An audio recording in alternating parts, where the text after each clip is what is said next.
Hello dear students, this side Bharti Chaudhary and welcome back to online platform of क्रोशा nursing academy.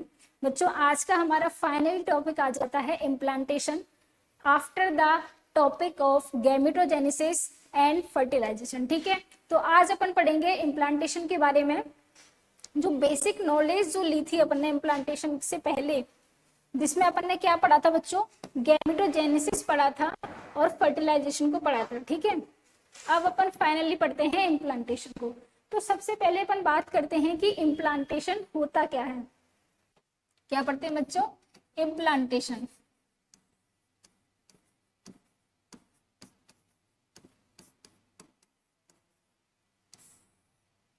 देखो बच्चों,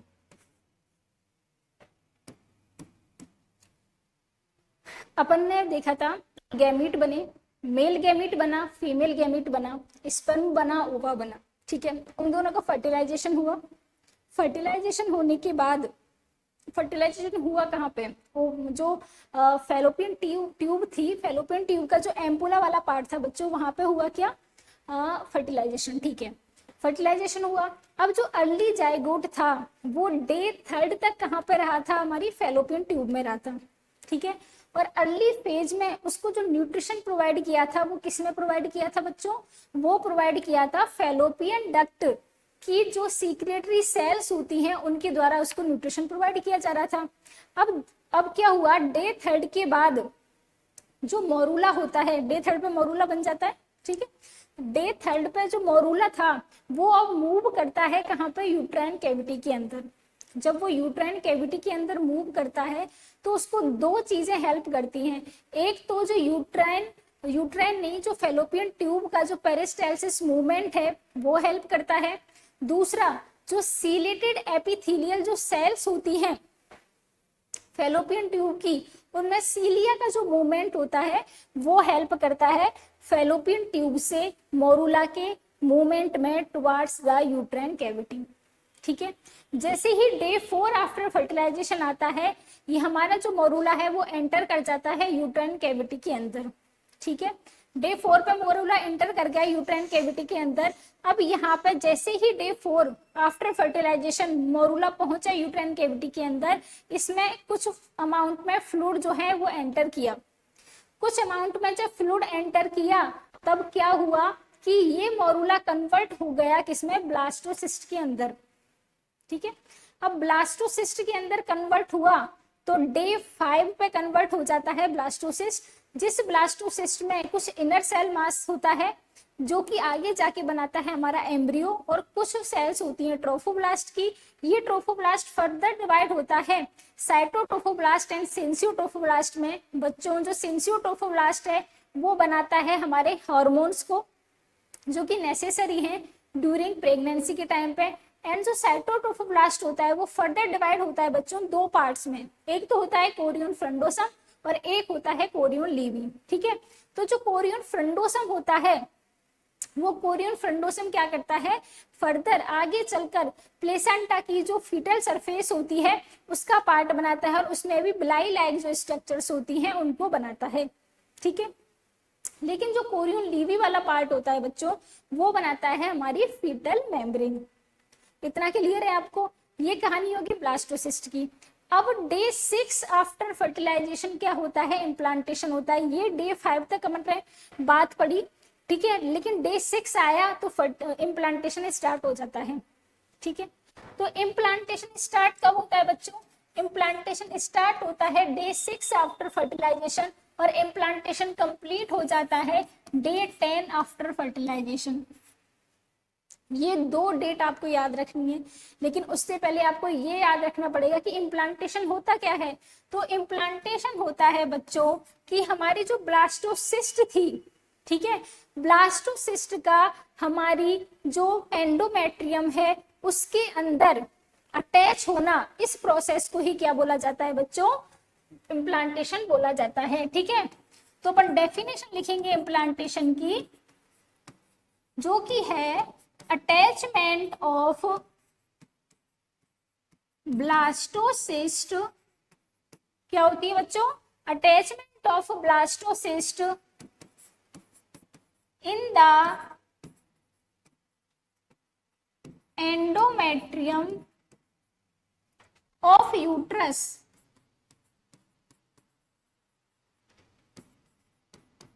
called as implantation. ठीक है बच्चों, इतना क्लियर है कि जो ब्लास्टोसिस्ट का हमारी यूट्रस की एंडोमेट्रियम में अटैचमेंट होना, उसी को बोला जाता है इम्प्लांटेशन। देखो मान के चलो आपका ये एक यूट्रस है,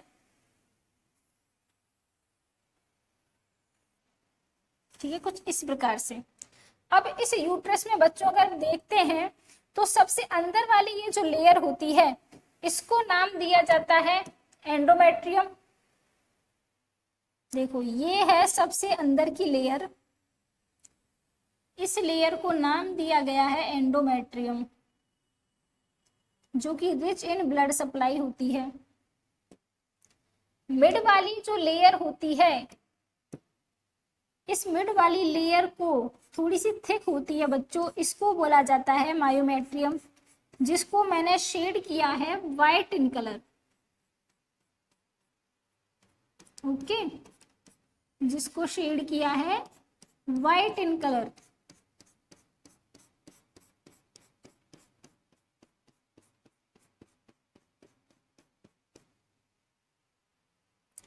अब सबसे बाहर होती है बच्चों एक और लेयर, जिसको बोला जाता है पेरीमेट्रियम, या इसका एक और नाम होता है बच्चों सिरोसा। ठीक है, तो देखो ये वाली जो लेयर होती है इसको बोला जाता है पेरीमेट्रियम, जिसको मैंने येलो कलर से ड्रॉ किया है। और इसका एक और नाम मैंने बताया आपको बच्चों, क्या बोलते हैं इसको, सिरोसा बोलते हैं। ओके, इसको लेबल कर लेते हैं। सबसे बाहर वाली लेयर जो होती है बच्चों, इसको क्या बोला जाता है, सिरोसा, या इसको बोला जाता है पेरीमेट्रियम। मिड वाली जो लेयर होती है इसको बोला जाता है मायोमेट्रियम। ओके, एंड सबसे अंदर वाली जो लेयर है इसको बोला जाता है एंडोमेट्रियम। ये तो अपन ने बात किया जो यूट्रस की लेयर्स होती है उनके बारे में, लेकिन ब्लास्टोसिस्ट कहाँ पे अटैच होगी बच्चों, ब्लास्टोसिस्ट जो अटैच होगी हमारी, मान के चलो ये ब्लास्टोसिस्ट है, ये अटैच होती है हमारी एंडोमेट्रियम में। ठीक है, ये है ब्लास्टोसिस्ट जो कि अटैच होती है कहाँ पे, हमारी एंडोमेट्रियम पे अटैच होती है। ठीक है, अब देखो हमारा जो इम्प्लांटेशन होता है ना, ह्यूमंस के अंदर जो इम्प्लांटेशन मिलता है वो बच्चों सुपरफिशियल नहीं होता। इम्प्लांटेशन कैसा होता है, इंटरस्टिशियल टाइप का इम्प्लांटेशन मिलता है ह्यूमन ऑर्गेनिज्म के अंदर। वो कैसा होता है, तो देखो उसको समझते हैं अपन कुछ इस तरीके से कि मान के चलो ये जो है वो हमारी क्या है, एंडोमेट्रियम है। ठीक है, ये एंडोमेट्रियम है और ये मान के चलते हैं क्या है, ब्लास्टोसिस्ट है। ओके, अब देखो एंडोमेट्रियम में ब्लास्टोसिस्ट बिल्कुल सुपरफिशियल है यहाँ पे। ठीक है, और अब ये इसका क्या हो गया, इम्प्लांटेशन हो गया, तो इसको बोलते हैं सुपरफिशियल इम्प्लांटेशन। क्या बोला जाता है बच्चों, सुपरफिशियल इम्प्लांटेशन बोला जाता है इसको, राइट, इसको बोला जाता है सुपरफिशियल इम्प्लांटेशन। लेकिन ह्यूमंस में क्या होता है, ये ब्लास्टोसिस्ट पहले एंडोमेट्रियम के बिल्कुल अंदर जाएगी। ये है क्या है, हमारी एंडोमेट्रियम, और ये है ब्लास्टोसिस्ट। ठीक है, तो ब्लास्टोसिस्ट पहले एंडोमेट्रियम के बिल्कुल अंदर, बिल्कुल डीप जाकर अटैच होगी, एंड देन ये जो है इसका इम्प्लांटेशन होगा। इस टाइप के इम्प्लांटेशन को बोलते हैं डीप इम्प्लांटेशन, या इसका एक और नाम है बच्चों interstitial type of implantation. Am I clear? तो ह्यूमन बॉडी के अंदर कैसा इम्प्लांटेशन मिलता है, इंटरस्टिशियल टाइप का इम्प्लांटेशन मिलता है, जिसमें क्या होता है कि हमारी जो ब्लास्टोसिस्ट होती है वो एंडोमेट्रियम में पहले बिल्कुल अंदर इंसर्ट, डीप में जाके इंसर्ट होती है, देन अटैचमेंट स्टार्ट होता है, इम्प्लांटेशन स्टार्ट होता है। इस टाइप के इम्प्लांटेशन को बोला जाता है इंटरस्टिशियल टाइप ऑफ इम्प्लांटेशन। ठीक है बच्चों, तो ये हल्का सा ओवरव्यू था इम्प्लांटेशन का कि इम्प्लांटेशन में होता क्या है। अब अपन कुछ डेट देख लेते हैं कि हमारा जो इम्प्लांटेशन है वो स्टार्ट होता है डे 6 आफ्टर फर्टिलाइजेशन।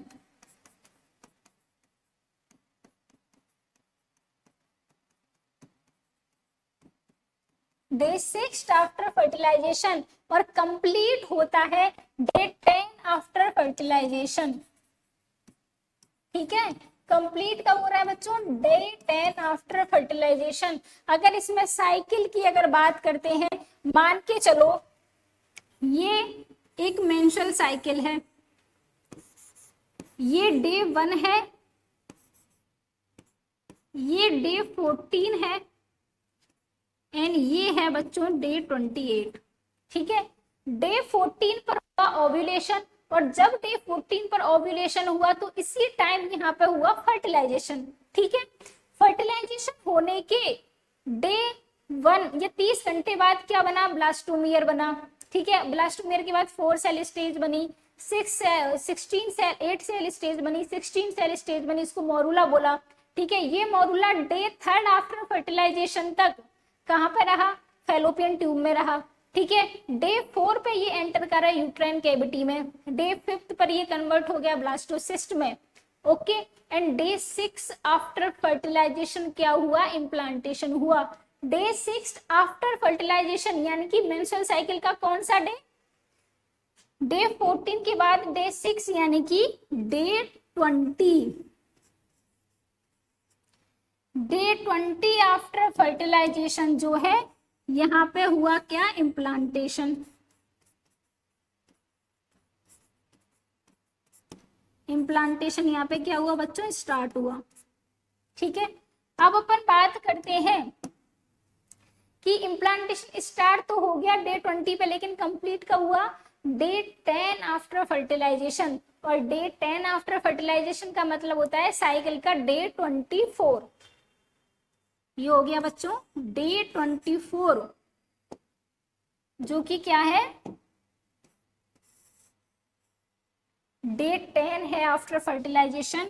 और यहाँ पे क्या हुआ बच्चों, इम्प्लांटेशन जो है वो हो गया कंप्लीट। ठीक है, तो क्वेश्चन दोनों तरीके से पूछा जा सकता है कि बच्चों बताइए कि फर्टिलाइजेशन के बाद, या बोल सकते हैं after fertilisation on which day implantation start होता है, तो आपका आंसर होगा day 6 after fertilisation and complete होता है डे 10 आफ्टर फर्टिलाइजेशन। लेकिन क्वेश्चन आपसे अगर ये पूछा जाए कि मेंस्ट्रुअल साइकिल के किस डे पर इम्प्लांटेशन स्टार्ट होता है, तो आपका आंसर जाएगा day 20 of menstrual cycle implantation start होता है and day 24 of menstrual cycle implantation complete होता है। ठीक है, तो ये दोनों है ना कंफ्यूजिंग क्वेश्चन है, बिल्कुल याद रखने की चीज है। ओके, ये सिंपल सी चीज है। अगला अपन कुछ डायग्राम के थ्रू देखेंगे। देखो, टाइप ऑफ इम्प्लांटेशन जो कि ह्यूमन में देखने को मिलता है, कौन सा इम्प्लांटेशन है बच्चों, इंटरस्टिशियल टाइप ऑफ इम्प्लांटेशन, जो अपन ने अभी डिस्कस किया था कि हमारी ब्लास्टोसिस पहले एंडोमेट्रियम में डीप जाएगी एंड देन उसका अटैचमेंट स्टार्ट होगा। इस प्रोसेस को बोलते हैं इंटरस्टिशियल टाइप ऑफ इम्प्लांटेशन। इसका मीन भी यहाँ पे लिखा हुआ है, blastocyst goes deep inside the endometrium and then implant. This is called as interstitial type of implantation. जैसे कि इस डायग्राम में देखने को मिल रहा है बच्चों कि ये जो है हमारी क्या है, एंडोमेट्रियम है, समझ में आई, और ये जो है क्या है, ब्लास्टोसिस्ट है। अब ये ब्लास्टोसिस्ट पहले एंडोमेट्रियम के अंदर डीप जा रही है एंड उसके बाद क्या हो रही है, इम्प्लांट हो रही है। इसी टाइप के इम्प्लांटेशन को बोलते हैं interstitial type, interstitial type of implantation. ठीक है बच्चों, क्लियर है ये चीज। फर्दर अपन कुछ पॉइंट देखते हैं। The limit of penetration of blastocyst into the endometrium is decided is. Question ये बोल रहा है बच्चों कि अपन ने बात की कि ह्यूमन में कौन सा इम्प्लांटेशन देखने को मिलता है, इंटरस्टिशियल टाइप। ठीक है, उसमें होता क्या है कि जो ब्लास्टोसिस्ट है वो एंडोमेट्रियम के क्या जाती है, डीप जाती है। लेकिन ये कौन डिसाइड करेगा कि ब्लास्टोसिस्ट एंडोमेट्रियम के कितने डीप जाएगी। ऐसा नहीं हो जाए कि डीप जाते जाते ब्लास्टोसिस्ट मायोमेट्रियम के अंदर एंटर कर जाए, ठीक है, या फिर जो पेरीमेट्रियम है उसके अंदर एंटर कर जाए फिर जाके इम्प्लांट हो। ठीक है, तो ये तो एबनॉर्मलिटी बन जाएगी। तो क्या करना है कि अपन को पता करना है कि ऐसी कौन सी सेल्स होती हैं जो ये डिसाइड करती हैं कि हाँ एंडोमेट्रियम के अंदर इतने डीप लेवल तक ही ब्लास्टोसिस्ट अंदर जाएगी एंड फिर उसके बाद इम्प्लांटेशन स्टार्ट हो जाएगा। तो ये फंक्शन जो किया जाता है बच्चों वो किया जाता है नीटाबुच सेल लेयर। किसके द्वारा किया जाता है, नीटाबुच सेल लेयर के द्वारा किया जाता है, जो डिसाइड करती है penetration of blastocyst into the endometrium. ठीक है, ये क्वेश्चन हो गया फर्स्ट। अगला है after implantation endometrium is called decidua. मतलब इम्प्लांटेशन के बाद अब अपन एंडोमेट्रियम को क्या बोलेंगे, डेसिडुआ बोलेंगे। डेसिडुआ जो है उसको बोला जाता है जो प्रेग्नेंट एंडोमेट्रियम होती है बच्चों, प्रेग्नेंट एंडोमेट्रियम को ही क्या बोला जाता है, डेसिडुआ बोला जाता है। As it is shed after delivery, जो डेसिडुआ जो है वो डिलीवरी के बाद क्या हो जाती है, शेड हो जाती है। ठीक है, इसलिए डेसिडुआ जो हमारा प्लेसेंटा है वो भी शेड होता है आफ्टर डिलीवरी, इसलिए प्लेसेंटा जो है वो कैसा होता है, डेसिडुएट। बोलते हैं ना हम, हमारा प्लेसेंटा जो होता है वो डिस्कॉइड होता है, डिस्क की शेप का होता है, डेसिडुएट होता है, मतलब शेड हो जाता है आफ्टर डिलीवरी। और कैसा होता है बच्चों, हीमोकोरियल, हीमोकोरियल होता है, यानी कि मदर के ब्लड से कनेक्ट रहता है। ठीक है, ठीक इसी प्रकार ये जो प्रेग्नेंट एंडोमेट्रियम है डेसिडुआ वो शेड हो जाती है आफ्टर डिलीवरी। ठीक है, और नई एंडोमेट्रियम जो है रीजनरेट होती है पोस्टपार्टम पीरियड में। ओके, ये क्लियर है। अगला क्वेश्चन है which hormone convert endometrium to decidua. एक रिएक्शन देखने को मिलती है जिसका नाम होता है बच्चों डेसिडुआ रिएक्शन। क्या नाम होता है, डेसिडुआ रिएक्शन, जिसके अंदर क्या होता है कि हमारी जो एंडोमेट्रियम होती है वो एंडोमेट्रियम जो होती है वो कन्वर्ट होती है किसके अंदर, डेसिडुआ के अंदर। तो ये जो प्रोसेस होती है ना बच्चों इसको बोला जाता है डेसिडुआ। और इस डेसिडुआ रिएक्शन के लिए कौन सा हार्मोन रेस्पॉन्सिबल होगा, तो वो हार्मोन का नाम है प्रोजेस्टेरॉन। ठीक है, ये भी एक क्वेश्चन है। देखो प्रोजेस्टेरॉन हार्मोन जो है वो रेस्पॉन्सिबल होता है किसके लिए, डेसिडुअल रिएक्शन के लिए। क्लियर। अगला है implantation occur in form of, किस फॉर्म में होता है इम्प्लांटेशन, अपन बात कर चुके हैं। Day 5 after fertilisation morula convert हो जाता है ब्लास्टोसिस्ट में, और ब्लास्टोसिस्ट ही डे 6 आफ्टर फर्टिलाइजेशन क्या करती है, इम्प्लांटेशन करती है। तो हमारा इम्प्लांटेशन किस फॉर्म में होता है बच्चों, ब्लास्टोसिस्ट की फॉर्म में होता है। ठीक है, अगला क्वेश्चन है, इसको अपन पहले डिस्कस कर चुके कि इम्प्लांटेशन कब स्टार्ट होता है। इम्प्लांटेशन स्टार्ट होता है बच्चों डे 6 आफ्टर फर्टिलाइजेशन, या इसको बोला जाता है day 20 of menstrual cycle. Okay, अगला पॉइंट आता है इम्प्लांटेशन इज कंप्लीटेड बाय, कब इम्प्लांटेशन कंप्लीट होता है, तो डे 10 आफ्टर फर्टिलाइजेशन, या इसको बोला जाता है डे 24 ऑफ साइकिल।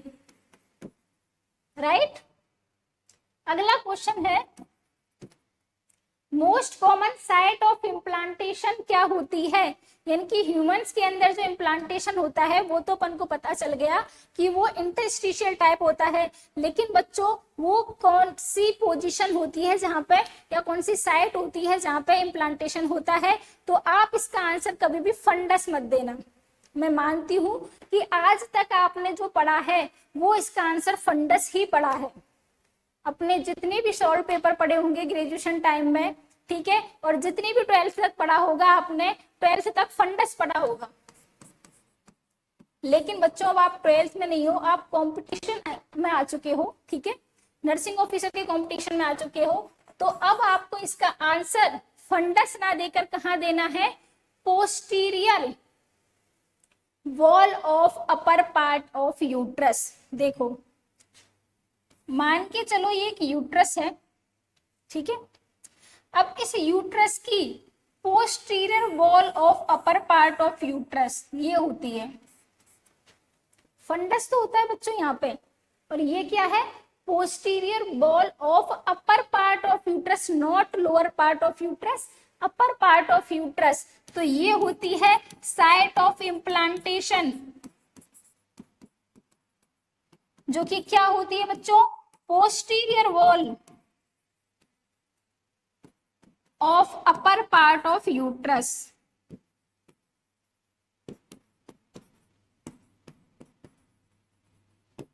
ओके, ये क्लियर रखना आप। इसका आंसर अब फंडस नहीं देना बिल्कुल भी, क्या देना है, posterior wall of upper part of uterus. अगला है बच्चों, at the time of implantation in some female bleeding occurs, this is called as Hartman sign. ये भी क्वेश्चन है। कहने का मतलब ये है कि मान के चलो एक फीमेल है, उसका साइकिल जो है वो कितना है, 28 डेज का है, डे 14 पर उसने ओव्यूलेट किया, फर्टिलाइजेशन हुआ, ठीक है, फर्टिलाइजेशन कंप्लीट हुआ तो डे 20 पर इम्प्लांटेशन हो गया, ठीक है, स्टार्ट हुआ, और डे 24 पर इम्प्लांटेशन कंप्लीट हो गया। अब जब साइकिल 28 डेज का है तो 28 डेज के बाद जब उसका पीरियड्स स्टार्ट होंगे, उसकी ब्लीडिंग फेज स्टार्ट होगी बच्चों, मान के चलो कि लास्ट मंथ में उसकी ब्लीडिंग फेज 14 मार्च की थी, ठीक है, अब 28 डेज की साइकिल होने की वजह से अब उसका जो ब्लीडिंग फेज है वो कब स्टार्ट होगा, 12 अप्रैल को होगा, ठीक है, लेकिन अब तो उसका इम्प्लांटेशन हो चुका, तो ब्लीडिंग क्यों होगी, नहीं होनी चाहिए ब्लीडिंग, लेकिन फिर भी तो उसका एक्चुअल पीरियड ब्लीडिंग फेज का होता है ना, उसी टाइम पे हल्की सी वेजाइना से स्पॉटिंग होती है, हल्की सी ब्लीडिंग होती है, ठीक है, और वो ब्लीडिंग जो है वो इसलिए नहीं होती कि मिसकैरेज हो गया, नहीं, वो ब्लीडिंग इसलिए होती है कि आपका इम्प्लांटेशन कंप्लीट हो चुका है। ये एक साइन होता है, इसको बोला जाता है हार्टमैन साइन, ठीक है, जिसमें से हल्की सी ब्लीडिंग या स्पॉटिंग होती है वेजाइना से, और कब होती है, वो एक्चुअल पीरियड के टाइम पर ही होती है, और इस साइन को बोला जाता है बच्चों हार्टमैन साइन, ठीक है। और ये क्यों होती है, ड्यू टू इसेंट्रिक इम्प्लांटेशन, क्या बोला जाता है इस साइन को, हार्टमैन साइन बोला जाता है। अगला इसका पॉइंट आता है कि हमारे अंदर जो इम्प्लांटेशन है वो इसेंट्रिक होता है, ठीक है, समझ गए, इसेंट्रिक होता है, ओके। साइट कहाँ पे होती है, posterior wall of upper part of uterus होती है, ठीक है, साथ ही साथ हमारे अंदर जो इम्प्लांटेशन होता है ह्यूमंस के अंदर वो कैसा होता है, इसेंट्रिक होता है। इसेंट्रिक का मतलब होता है यूट्रस में एक साइड होता है, मिड में नहीं होता, बिल्कुल एक साइड होता है, ठीक है। मान के चलो ये एक यूट्रस है, इस यूट्रस में इसेंट्रिक यानी कि एक साइड में जाके इम्प्लांटेशन होता है, इसको बोलते हैं बच्चों इसेंट्रिक इम्प्लांटेशन, ठीक है।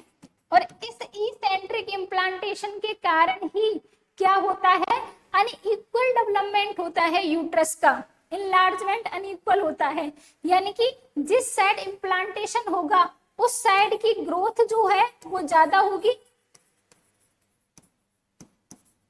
या बोल सकते हैं जिस साइड इम्प्लांटेशन हुआ है उस साइड यूट्रस का जो इनलार्जमेंट होता है वो ज्यादा होगा, ठीक है, ये तो बेसिक सी बात है कि जिस साइड इम्प्लांटेशन हुआ है उस साइड ही क्या होगा, ग्रोथ भी ज्यादा होगी, इनलार्जमेंट भी ज्यादा होगा। लेकिन इसी साइन को बोला जाता है जिसको बोलते हैं पिस्कासेक साइन, यानी कि unequal enlargement of uterus due to eccentric implantation, this is called as Piskacek sign. इसको अपन आगे पढ़ेंगे। देखो पिस्कासेक साइन क्या होता है, asymmetrical enlargement of uterus in early pregnancy, asymmetrical enlargement of uterus in early pregnancy, this is called as Piscaseck sign। ठीक है, अगला आता है gestation sac on USG is visible on one side। मतलब ये होता है कि जब अपन प्रेगनेंसी कंसीव हो जाती है तब यूएसजी के अंदर जेस्टेशन सैक देखने को मिलता है, जो कि एक साइन होता है प्रेगनेंसी का, कंफर्मेटरी साइन होता है प्रेगनेंसी का। उसके अंदर हमारा जो जेस्टेशन सैक देखने को मिलता है बच्चों, वो एक साइड मिलता है, वन साइड मिलता है। और ये क्यों मिलता है, क्योंकि ह्यूमंस के अंदर इम्प्लांटेशन जो होता है इसेंट्रिक होता है, एक साइड में ही इम्प्लांटेशन होता है, इसलिए तो देखने को मिलता है ना एक साइड में। लेकिन ये जो होता है इसी को बोलते हैं ट्रू जेस्टेशनल सैक।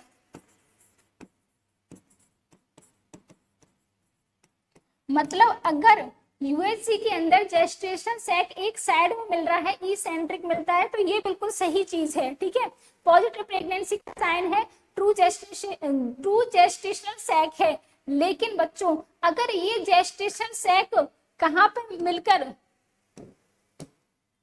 इसेंट्रिक एक साइड में ना मिलकर अगर मिड में मिलता है, ठीक है, तो ये साइन होता है, इसको बोलते हैं फॉल्स, या इसको बोला जाता है स्यूडो जेस्टेशनल सैक। क्या बोला जाता है बच्चों, स्यूडो जेस्टेशन सैक बोला जाता है। और ये देखने को मिलता है किसके अंदर, एक्टोपिक प्रेगनेंसी के अंदर।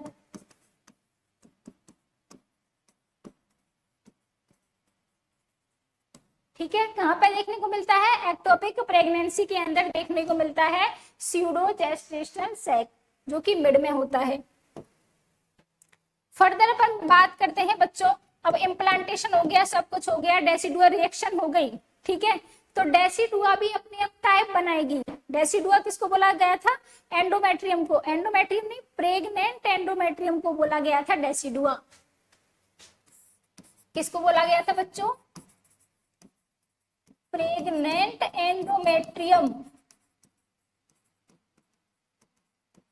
को बोला गया था डेसिडुआ। अब डेसिडुआ तीन टाइप से होती है बच्चों, एक तो होती है डेसिडुआ बेसिलिस, एक होती है डेसिडुआ कैप्सुलेरिस, और एक होती है डेसिडुआ पेराइटेलिस। और डेसिडुआ पेराइटेलिस का ही दूसरा नाम होता है डेसिडुआ वेरा। समझे, अब अपन पढ़ेंगे इन तीनों के क्या क्या फंक्शन है। और ये तीनों अगर इमेज बेस्ड क्वेश्चन में आ जाए कि पहचानिए इनमें से डेसिडुआ बेसिलिस कौन सी है, कैप्सुलेरिस कौन सी है, और ये क्वेश्चन आता है बच्चों, अपन इसको सॉल्व करने की भी एक ट्रिक समझेंगे। ठीक है, इस तरीके के क्वेश्चन को सॉल्व करने की ट्रिक समझेंगे। तो सबसे पहले अपन देखो एक समझ लेते हैं कि हमारा जो बेबी होता है ना, मान के चलो बेबी को बेस पसंद है, यानी कि डेसिडुआ बेसिलिस जो होती है वो किस साइड होती है, वो बेबी के बेस की तरफ होती है। कैसे, देखो डेसिडुआ बेसिलिस जो होती है बच्चों, वो सेपरेट करती है डेसिडुआ को, ब्लास्टोसिस्ट को फ्रॉम मायोमेट्रियम से। ब्लास्टोसिस्ट कौन है, ब्लास्टोसिस्ट मान के चलो फीटस है, बेबी है। ठीक है, तो बेबी के बेस की तरफ होती है कौन, डेसिडुआ बेसिलिस, जो कि ब्लास्टोसिस्ट यानी कि बेबी को सेपरेट करती है मायोमेट्रियम से, क्योंकि बीच में डेसिडुआ बेसिलिस आ गई जो कि एंडोमेट्रियम का ही एक टाइप है, उसके नीचे क्या है, मायोमेट्रियम है। तो डेसिडुआ बेसिलिस किसको सेपरेट करती है, मायोमेट्रियम और ब्लास्टोसिस्ट को। ये पॉइंट क्लियर है। साथ ही साथ अपन प्लेसेंटा की फॉर्मेशन में डिस्कस कर चुके हैं बच्चों कि जो डेसिडुआ बेसिलिस होती है वो क्या बनाती है, मैटरनल साइड ऑफ प्लेसेंटा बनाती है, मैटरनल सरफेस ऑफ प्लेसेंटा बनाती है। इसलिए मैटरनल सरफेस ऑफ प्लेसेंटा को एक और नाम दिया जाता है जिसको बोला जाता है बेसल प्लेट। अब आता है डेसिडुआ कैप्सुलिस, यानी कि डेसिडुआ कैप्सुलिस जो होती है वो फीटस की तरफ एक कैप के रूप में होती है। बेसिलिस तो बेस की तरफ होगी और कैप्सुलरिस कैप की तरफ होगी, यानी कि उसके ऊपर की तरफ होगी बच्चे के। तो डेसिडुआ कैप्सुलिस क्या करती है, सेपरेट करती है ब्लास्टोसिस्ट को फ्रॉम यूट्राइन कैविटी। ठीक है, देखो नीचे मायोमेट्रियम हो गई डेसिडुआ, नीचे मायोमेट्रियम हो गई, यहाँ पे डेसिडुआ बेसिलिस हो गई, यहाँ पे ब्लास्टोसिस्ट हो गई। ठीक है, ये बेस की तरफ है तो मायोमेट्रियम को सेपरेट करती है किससे, ब्लास्टोसिस्ट से, डेसिडुआ बेसिलिस। ऊपर की तरफ हो गई डेसिडुआ कैप्सुलिस और उसके ऊपर हो गई यूट्राइन कैविटी, तो यूट्राइन कैविटी को ब्लास्टोसिस्ट से सेपरेट करती है डेसिडुआ कैप्सुलरिस। समझ में आई। अगला पार्ट होता है डेसिडुआ पैराइटलिस। डेसिडुआ पैराइटलिस में क्या होता है बच्चों कि remaining endometrium of the entire uterus, यानी कि डेसिडुआ कैप्सुलरिस और बेसिलिस को छोड़ के जितनी भी एंडोमेट्रियम है पूरे यूट्रस में उसको क्या बोला जाता है, डेसिडुआ पैराइटलिस बोला जाता है। इसको आप डायग्राम के रूप में समझेंगे अपन। देखो ये क्या है, ये है बच्चों कोरियोनिक ब्लाई। ठीक है, ये है हमारा फीटस, ये है अम्बिलिकल कॉर्ड, ये पूरा प्लेसेंटा का पार्ट है। ठीक है, सबसे देखो ये वाली जो मेम्ब्रेन है इसको क्या बोलते हैं, मायोमेट्रियम है। ये क्या है बच्चों, मायोमेट्रियम है। समझ में आई। और ये जितनी भी पिंक वाली चीज होती है इसको बोला जाता है कौन सी, हमारी एंडोमेट्रियम। अब एंडोमेट्रियम का ये वाला पार्ट जो कोरियोनिक ब्लाई की तरफ होता है, जो बेबी के बेस की तरफ होता है, इसको बोलते हैं डेसिडुआ बेसिलिस। ठीक है, अब जो पार्ट बेबी के कैप की तरफ होता है जो क्या करता है, देखो डेसिडुआ बेसिलिस किसको सेपरेट कर रहा है, ये क्या है, मायोमेट्रियम। ओके, और ये क्या है आपकी पूरा फीटस यानी कि ब्लास्टोसिस्ट, दोनों को सेपरेट कर रहा है, तो इसको बोलते हैं क्या, डेसिडुआ बेसिलिस। अब डेसिडुआ कैप्सुलरिस पे आते हैं, जिसमें क्या हो रहा है बच्चों, ये रहा डेसिडुआ कैप्सुलरिस। ये क्या कर रहा है, ये देखो ये है यूट्राइन कैविटी। क्या है ये पूरी, ये है बच्चों यूट्राइन कैविटी। यूट्राइन कैविटी है ये। तो डेसिडुआ कैप्सुलरिस क्या कर रही है कि ये जो फीटस है यानी कि ये जो ब्लास्टोसिस्ट है इसको सेपरेट कर रही है यूट्राइन कैविटी से, तो बीच में ये क्या हो गई, डेसिडुआ कैप्सुलरिस। क्लियर है। अब बची कुची जितनी भी डेसिडुआ है, देखो ये जितनी भी डेसिडुआ जो बच रही है इधर की तरफ, इसको क्या बोला जाता है, डेसिडुआ पैराइटलिस। क्लियर है ये चीज। डेसिडुआ बेसिलिस सेपरेट कर रही है मायोमेट्रियम को, बोलो बोलो, मायोमेट्रियम को किससे, ब्लास्टोसिस्ट से यानी कि फीटस से। जो कैप्सुलरिस है वो किसको सेपरेट कर रही है, यूट्राइन कैविटी को सेपरेट कर रही है। किससे सेपरेट कर रही है, फीटस से। और डेसिडुआ पैराइटलिस जो रिमेनिंग जितनी भी डेसिडुआ है हमारे यूट्रस में, यूट्राइन कैविटी में, उसको क्या बोला जाता है, डेसिडुआ पैराइटलिस बोला जाता है। इसका ही दूसरा नाम है डेसिडुआ वेरा।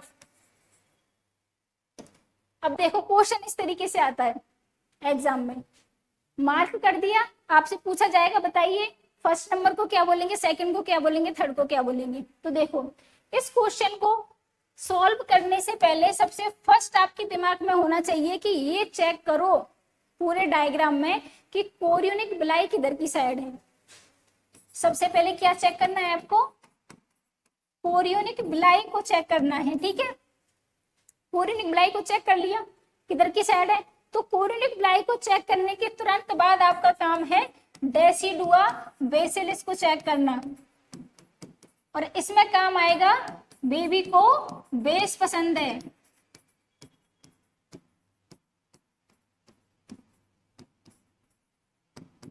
ठीक है। जब डेसिडुआ बेसिलिस हो जाएगी ना तो उसके अपोजिट साइड में जो होगी वो होगी डेसिडुआ कैप्सुलरिस। तो नेक्स्ट आपका काम होगा डेसिडुआ कैप्सुलरिस को पहचानना जो कि अपोजिट होगी। इसमें ट्रिक याद रखो, जो कि अपोजिट होगी किसके, डेसिडुआ बेसिलिस के।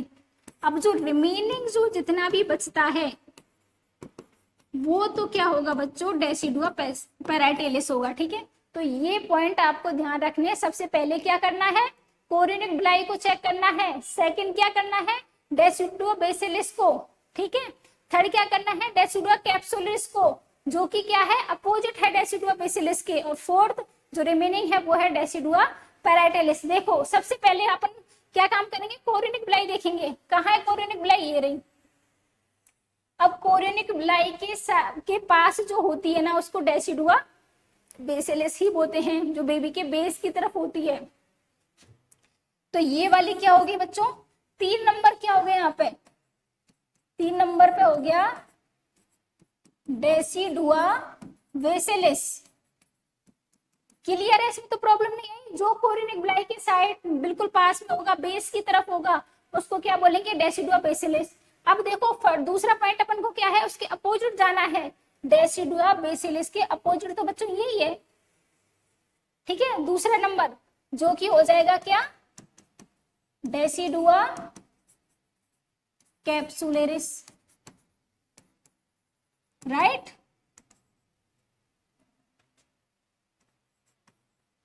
अगला देखो, अब ये जो रिमेनिंग जो है, देखो ये वाली पूरी, ये जो रिमेनिंग जो होती है बच्चों, ये रहा 1 नंबर, ठीक है, तो ये क्या होती है, डेसिडुआ पैराइटेलिस, इसको बोलते हैं डेसिडुआ पैराइटेलिस। क्लियर है। अब ये देखो, ये एक्स्ट्रा में पूछ लिया है, ये क्या है, ये तो आपको पता ही है, ये तो यूट्राइन कैविटी है। फोर्थ नंबर क्या है, यूट्राइन कैविटी, तो ये इसका आंसर हो जाएगा, ठीक है, इस क्वेश्चन का। तो इस तरीके से सॉल्व करना होता है, ये आपको स्टेप याद रखनी है, और यही मतलब आपको ध्यान रखना है जब इस टाइप के क्वेश्चन को सॉल्व करें, ठीक है। तो ये पूरा इम्प्लांटेशन के बारे में हो गया। अब इम्प्लांटेशन के कुछ क्वेश्चंस हैं बच्चों, वल्नरेबल, बिल्कुल जिससे आपका रिवीजन होगा पूरा इम्प्लांटेशन के टॉपिक का, वो देखते हैं। सबसे फर्स्ट क्वेश्चन है बच्चों कि implantation is the process where the fertilised egg attach to the lining of the uterus. मतलब क्वेश्चन ये पूछा गया है कि इम्प्लांटेशन क्या प्रोसेस है, तो फर्स्ट ऑप्शन दिया गया है कि जहां पर फर्टिलाइज एग अटैच होता है lining of the uterus endometrium पे। दूसरा ऑप्शन दिया गया है this is the process typically, अच्छा 1 मिनट, इसमें पहले इम्प्लांटेशन का थोड़ा सा ओवरव्यू दिया गया है, जो कि सबसे फर्स्ट पॉइंट है बच्चों कि इम्प्लांटेशन क्या है, एक प्रोसेस है जिसमें क्या होता है कि हमारा जो फर्टिलाइज्ड एग है वो इम्प्लांट होता है हमारी यूट्रस की एंडोमेट्रियम पे, ठीक है। सेकंड पॉइंट है this process typically occur 6 to 10 days after fertilisation, बिल्कुल सही है। स्टार्ट डे 6 आफ्टर फर्टिलाइजेशन होता है, कंप्लीट होता है डे 10 आफ्टर फर्टिलाइजेशन। नेक्स्ट है successful implantation is crucial for pregnancy to continue as it allow the embryo to receive nutrients and oxygen from the mother, क्योंकि जब इम्प्लांटेशन होगा तभी तो आगे बेबी का ग्रोथ वगैरह होगा, प्लेसेंटा फॉर्मेशन होगा, उसी से न्यूट्रिएंट्स का एक्सचेंज होगा, ठीक है।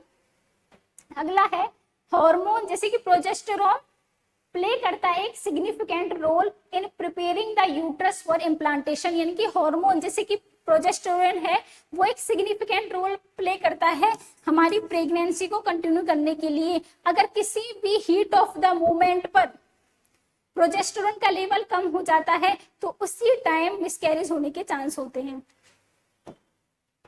क्वेश्चन नंबर फर्स्ट है बच्चों, व्हाट इज इम्प्लांटेशन, बताइए, कितना सिंपल क्वेश्चन है। इम्प्लांटेशन क्या है, फर्टिलाइजेशन ऑफ द एग, बिल्कुल गलत। सेकंड है embedding of the embryo into the uterus, बिल्कुल सही है ये answer.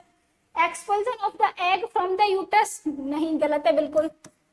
Release of the egg from the ovary, इस प्रोसेस को तो ओव्यूलेशन बोलते हैं बच्चों, इम्प्लांटेशन नहीं बोलते, इसको क्या बोलते हैं, ओव्यूलेशन, तो ये भी गलत हो जाएगा। नेक्स्ट क्वेश्चन है when does implantation typically occur, implantation कब होता है, तो within 6 to 10 days after fertilisation.